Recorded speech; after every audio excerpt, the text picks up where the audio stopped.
আমি যদি মারাও যাই আপনারা পিছপা হবেন না, আপনারা এই আন্দোলনকে সফল করেই ছাড়বেন।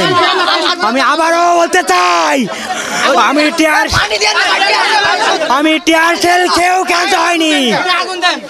আপনারা যারা সুস্থ আছেন আপনারা পিছপা হবেন না, আপনারা এই আন্দোলনকে সফল করুন। পাশাপাশি আমি সমগ্র বাংলাদেশ সকল আপামার জনতাকে অনুরোধ করব, আপনারা এখনো যারা আপনাদের সন্তানদেরকে ঘরে আটকে রেখেছেন আপনারা দয়া করে তাদেরকে ছেড়ে দিন, এই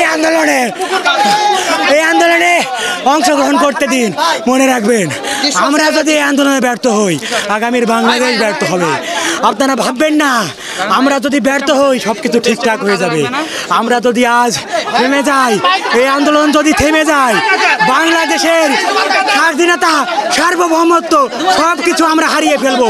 কাজেই আমাদের এখন আর কোনো দাবি নাই। আমাদের এক দফা এক দাবি নিয়ে সারা বাংলাদেশে যা হচ্ছে আমরাও তাই কর্মসূচি পালন করতেছি। এক দফা এক দাবি, প্রধানমন্ত্রীকে পদত্যাগ করা লাগবে। পদত্যাগ ছাড়া আমরা আর কোনো কিছু চাই না। কারণ আমরা সংলাপের সুযোগ দিচ্ছি অনেক আগে। 18 তারিখ থেকে শুরু করে যে পরিমাণ গণহত্যা গুম চলাইছে, এরপরে আর আমাদের কোনো রাস্তা নেই। আমাদের পিঠ দেয়ালে ঠিকে গিয়েছে। যখন আমরা সংলাপের সুযোগ দিছি তখন সাধারণ স্টুডেন্টরা ছিল, সবাই সাধারণ স্টুডেন্ট ছাড়া কেউ ছিল না। সেইখানে মাছ দেওয়া হয়েছে, গুম করা হয়েছে, তাদের বাপ মাকে তুলে নিয়ে যে হয়রানি করা হয়েছে, সব ধরনের প্রস্তুতি তারা নিয়ে করেছে। এখন আর সংলাপ কিসের ভাই? এখন আর কোনো সংলাপ নাই। আমরা একটাই দাবি, একটাই সবার এক দফা একই দাবি, আপনি পদত্যাগ করেন। কারণ শেখ হাসিনার পদত্যাগ আমাদের পুলিশ আমাদের উপরে সন্ত্রাস বাহিনী আমাদের গ্যাস সরছে আমাদের চোখে, আমরা কোনো বিশৃঙ্খলা সৃষ্টি করে নাই। ওরা নিজেরাই আমাদের উপরে নিক্ষেপ করছে। পুলিশটা হিজলা আরে ছাত্রলীগ,